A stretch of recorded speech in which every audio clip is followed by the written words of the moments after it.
ఒక సైడ్ ఏమో Israel and America కలిసి ఇరాన్ పై హెవీగా బాంబింగ్ చేస్తుంది. కానీ ఇంకోవైపు ఏమో పాకిస్తాన్ ఇజ్రాయెల్ కి చాలా గట్టిగా స్ట్రాంగ్ గా వార్నింగ్ ఇచ్చింది. అసలు ఎందుకు వార్నింగ్ ఇచ్చింది ఏంటి అనేది చాలా క్రిస్టల్ క్లియర్ గా క్విక్ గా తెలుసుకున్నాం. So let's get started. Pakistan అంటుంది మేమేమి ఖతార్ అనుకోవద్దండి.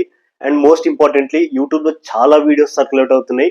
ఇరాన్ కావచ్చు, ఇజ్రాయెల్ కావచ్చు, అమెరికా కావచ్చు, ఇరాన్ పై చాలా అంటే చాలా హెవీగా బాంబింగ్ చేస్తుంది. అలాగని ఇరాన్ ఏం తక్కువ కాదు, ఇరాన్ కూడా చాలా గట్టిగానే ఫైట్ బ్యాక్ చేస్తుంది. బట్ సివిలియన్ లాస్ అయితే ఇరాన్ లో చాలా గట్టిగా ఉంది. యుఎస్ఏ కానీ ఇజ్రాయెల్ కానీ ఒకటి మాత్రం గుర్తుపెట్టుకోవాలి, ఇరాన్ పై ఎంత బాంబింగ్ వేసినా తెహరాన్ ఏదైతే ఇరాన్ క్యాపిటల్ ఉందో ఆ తెహరాన్ లో చాలా కంట్రీస్ ఎంబసీస్ ఉంటాయి. ఎలాగైతే మన కంట్రీలో వేరే కంట్రీ ఎంబసీస్ ఉంటాయో అలాగే తెహరాన్ లో కూడా వేరే కంట్రీ ఎంబసీస్ ఉంటాయి. అక్కడ అక్కడ కనుక బాంబింగ్ చేస్తే చాలా పెద్ద ప్రాబ్లం అయిపోతుంది. అక్కడ చేయకుండా చూసుకోవాలి. అదే ఇప్పుడు ఒక సమస్యగా మారింది పాకిస్తాన్ కి. ఇంకా క్లియర్ కట్ ఎగ్జాంపుల్ చెప్పాలంటే మన ఇండియాలో ఢిల్లీలో చాణక్యపూరి అనే ఏరియాలో ఆల్మోస్ట్ చాలా కంట్రీస్ ఎంబసీస్ అక్కడే ఉన్నాయి. చాణక్యపూరి అనే మన పేరు ఎందుకు పెట్టామంటే ఆచార్య చాణక్యులు ఎవరైతే జియో పాలిటిక్స్ గురించి చాలా ఎక్కువ బుక్స్ రాశారో అండ్ ఈవెన్ ఎకనామీ గురించి, వార్ స్ట్రాటజీ గురించి చాలా కాంప్రిహెన్సివ్ గా ఆయన రాశారు. ఈ రోజు కూడా అవి అప్లై అవుతాయి. ఆయనకు రెస్పెక్ట్ గా మనం ఆ ఏరియా పేరు చాణక్యపూరి అని రాసి పెట్టాం. జస్ట్ ఇమాజిన్, ఈవెన్ ఇండియా చైనాతో వార్ కావచ్చు లేదా పాకిస్తాన్ తో వార్ జరిగినప్పుడు కూడా పాకిస్తాన్ అయినా కానీ చైనా అయినా కానీ ఇండియాపై ఒకవేళ బాంబింగ్ చేస్తే, జస్ట్ ఫర్ ఎగ్జాంపుల్ బాంబింగ్ చేసిన చాణక్యపురి అనే ఏరియాలో మాత్రం చేయరు. అదొక అండర్స్టాండింగ్ లా ఉంటుంది. ఎందుకంటే గ్లోబల్ కమ్యూనిటీ నుంచి చాలా హార్ష్ గా రియాక్షన్ ఫేస్ చేయాల్సి ఉంటుంది. సో ఆ పని మాక్సిమం ఏ కంట్రీస్ చేయవు. ఇజ్రాయెల్ తెహరాన్ పై బాంబింగ్ చేస్తున్నప్పుడు ఆ ఎంబసీస్ ఏదైతే ఉంటాయి తెహరాన్ లో, అక్కడ పాకిస్తాన్ ఎంబసీ పక్కనే, జస్ట్ పక్కనే ఒక మిసైల్ పడింది. దెబ్బకి పాకిస్తాన్ స్టాఫ్ చాలా మంది భయపడ్డారు. ఏం జరిగింది, ఏమైనా ఇజ్రాయెల్ మమ్మల్ని టార్గెట్ చేస్తుందని. ఎవరికేం ప్రాణహాని అయితే జరగలేదు, కానీ మిసైల్ మాత్రం చాలా దగ్గరగా వచ్చి పడింది పాకిస్తాన్ ఎంబసీ దగ్గర. అందుకే పాకిస్తాన్ అంటుంది మేమేమి ఖతార్ కాదు అని. ఎందుకు ఖతార్ కాదు అంటుందంటే కొన్ని నెలల క్రితం ఇజ్రాయెల్ ఖతార్ క్యాపిటల్లో బాంబింగ్ చేసింది. కానీ దానికి రిప్లైగా ఖతార్ ఏమి చేయలేకపోయింది ఇజ్రాయెల్. ఎందుకంటే Israel is very powerful compare to Qatar. So ఏమి చేయలేకపోయింది. మేము ఖతార్ కాదు గుర్తు పెట్టుకోండి అని పాకిస్తాన్ చెప్తుంది. We will beat the hell out of you అని ఇంగ్లీష్ లో చెప్తున్నారు. అంటే చాలా అగ్రెసివ్ స్టేట్మెంట్ ఇష్యూ చేసింది పాకిస్తాన్. మామూలుగా కాదు, చావ బాత్తం మా జోలికి వస్తే గనుక అనే మీనింగ్ లో వచ్చేలాగా చెప్పారు పాకిస్తాన్. మరి ఇజ్రాయెల్ పాకిస్తాన్ మధ్య వార్ జరుగుతుందా? ఇప్పుడు కాదు, కానీ ఎక్స్పర్ట్స్ అందరూ ఏమంటున్నారు అంటే ఖచ్చితంగా 100% ఇజ్రాయెల్ వర్సెస్ పాకిస్తాన్ వార్ జరుగుతుంది.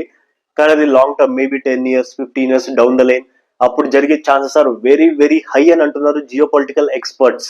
ఆఫ్ఘనిస్తాన్, ఇరాన్ తర్వాత నెక్స్ట్ నెంబర్ పాకిస్తాన్ దే రావచ్చు. అమెరికా అండ్ ఇజ్రాయెల్ అటాక్ చేయొచ్చు. ప్రైమరీగా అమెరికా ముందు ఉండకపోయినా లీడ్ మాత్రం ఇజ్రాయెల్ చేస్తుంది. అమెరికాలో చెప్పలేము అప్పుడు ఏ పిచ్చోడు ప్రెసిడెంట్ గా ఉంటాడో, ఏ డెసిషన్స్ తీసుకుంటాడో. బట్ ఇజ్రాయెల్ లో మాత్రం ఖచ్చితంగా ఎవరు ప్రైమ్ మినిస్టర్ అయినా, అది నఫ్తాలి బెనిట్ అయినా, బెంజమిన్ నెతన్యాహు అయినా, ఎవరున్నా సరే ఖచ్చితంగా యాంటీ పాకిస్తాన్ గానే ఉంటారు. అండ్ వాళ్ళు పాకిస్తాన్ పై బాంబింగ్ చేయాలని అనుకుంటారు. ఎందుకు పాకిస్తాన్ పై బాంబింగ్ చేయాలనుకుంటున్నారంటే ప్రస్తుతానికి పాకిస్తాన్ దగ్గర ఏ మిసైల్ కూడా ఇజ్రాయెల్ ని వెళ్ళి హిట్ చేసేంత కెపాసిటీ లేదు. బట్ వాళ్ళు కనుక ఇంకా ఫ్యూచర్ లో పాకిస్తాన్ డెవలప్ చేసుకుంటే ఖచ్చితంగా ఆ ఇష్యూ ఇజ్రాయెల్ యునైటెడ్ నేషన్స్ లో రైజ్ చేస్తుంది. ఆ తర్వాత అటాక్ చేయడం కూడా మొదలు పెడుతుంది పాకిస్తాన్ పైన అని జియో పొలిటికల్ ఎక్స్పర్ట్స్ చాలా బలంగా నమ్ముతున్నారు. మీరు గ్లోబల్ ఫైర్ ఇండెక్స్ 2026 ర్యాంకింగ్స్ చూసుకుంటే 14th ప్లేస్ లో పాకిస్తాన్ ఉంది, 15th ప్లేస్ లో ఇజ్రాయెల్ ఉంది.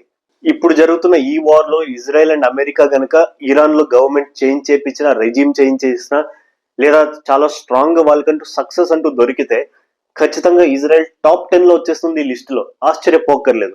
అండ్ క్రమక్రమంగా లాస్ట్ 3-4 years నుంచి ఇజ్రాయెల్ అయితే పైకి జంప్ చేస్తుంది ర్యాంకింగ్స్ లో, లేదా స్టేబుల్ గా ఉంటుంది. అదే పాకిస్తాన్ విషయానికి వస్తే వాళ్ళు మెల్లిమెల్లిగా స్లిప్ డౌన్ అవుతున్నారు. ఈవెన్ ఆపరేషన్ సింధూర్ తర్వాత కూడా వాళ్ళకి చాలా గట్టి దెబ్బే తగిలింది. పాకిస్తాన్ ఇజ్రాయెల్ మధ్య కనుక వార్ జరిగితే ఇజ్రాయెల్ ని హిట్ చేసేంత రేంజ్ ఉన్న మిసైల్స్ పాకిస్తాన్ తో లేకపోవచ్చు. బట్ ఇజ్రాయెల్ తో చాలా అడ్వాన్స్డ్ F-35 ఫైటర్ జెట్స్ ఉన్నాయి. పాకిస్తాన్ తో కూడా F-16 ఫైటర్ జెట్స్ ఉన్నాయి. బట్ ఆ రెండు కూడా అమెరికన్ మేడే, F-35 అయినా F-16 అయినా. ఖచ్చితంగా ఇజ్రాయెల్ అమెరికాపై ప్రెషర్ చేసి పాకిస్తాన్ F-16 వాడకుండా చూస్తుంది. అండ్ ఎయిర్ సుపీరియారిటీ సాధిస్తే గనక ఇజ్రాయెల్ నెక్స్ట్ లెవెల్ బాంబింగ్ చేస్తుంది పాకిస్తాన్ పై ఫ్యూచర్ లో. అంతెందుకు, ఫ్యూచర్ పక్కన పెడితే ఈవెన్ ఇప్పుడైనా సరే right now Israel versus Pakistan జరిగితే ఏదో పాకిస్తాన్ కి అగేన్స్ట్ గా మనం ఇండియన్స్ ఎలాగైతే ఫైట్ చేస్తామో, ఓకే వాళ్ళు ఓడిపిచ్చేసామని చెప్పి మనం హ్యాపీగా ఫీల్ అయ్యి మన ఇంట్లో మనం కూర్చుంటాము. ఇజ్రాయెల్ అలా కాదు. ఇజ్రాయెల్ కనుక అటాక్ చేయాలి అని ఫిక్స్ అయితే ఫస్ట్ టార్గెట్ లోనే పాకిస్తాన్ ఆర్మీ చీఫ్ ని లేపేస్తారు. అది ఆసిమ్ మునీర్ అవ్వచ్చు, లేదా అప్పుడు ఎవరు ఉంటే పవర్ లో వాళ్ళు ఆర్మీ చీఫ్ గా ఫస్ట్ ఆర్మీ చీఫ్ ని లేపేసి ఆ తర్వాత వాళ్ళ ఇంపార్టెంట్ కమాండర్స్ కావచ్చు, air bases, navy bases, army bases వీటిపై చాలా మెరుపు వేగంతో దాడి చేస్తుంది. చెప్పాలంటే చేతులు కాళ్ళు విరిచి పాకిస్తాన్ ఒక మూలన కూర్చోపెట్టే అంత శక్తి ఇజ్రాయెల్ కి చాలా ఎక్కువే ఉంది. అండ్ ఇక ఇజ్రాయెల్ అండ్ పాకిస్తాన్ రిలేషన్స్ గురించి మాట్లాడతారా, అది ఎప్పటికీ బెటర్ అవ్వవు. ఇంతకు ముందు లేదు, ఇప్పుడు లేదు, ఫ్యూచర్ లో కూడా లేదు.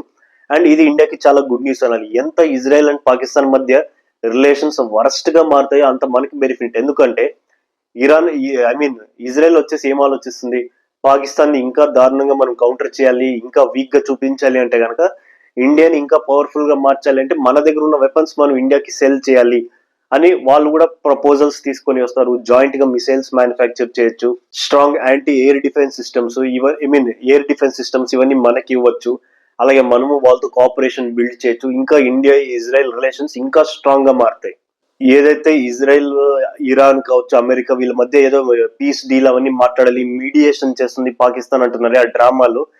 ఇజ్రాయెల్ మాత్రం చాలా కేటగరికల్ గా క్లియర్ గా ట్రంప్ చెప్పింది, we cannot trust Pakistan any time. ఎప్పుడు కూడా మనం పాకిస్తాన్ ని నమ్మడానికి వీల్లేదు, తన మీడియేషన్ ఏవి అవసరం లేదు అని చెప్పింది క్లియర్ గా ఇజ్రాయెల్.